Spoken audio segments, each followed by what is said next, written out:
Magandang araw mga bata! Kayo ay nakatutok sa Henyo ang May Alam, Binaka Kids TV Show!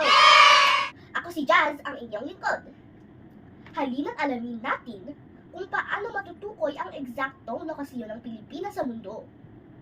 Paano nga ba ito matutukoy? Alamin natin. Ang pagtukoy ng eksaktong lokasyon ng isang lugar sa globo ay sa pamamagitan ng linyang longitude at latitude. Ang linya mula hilaga, patimog ay tinatawag na longitude.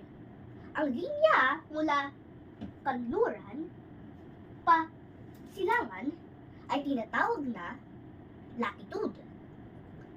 Ang eksaktong lokasyon ng Pilipinas sa globo ay sa pagitan ng 4 degrees, 33 minutes, at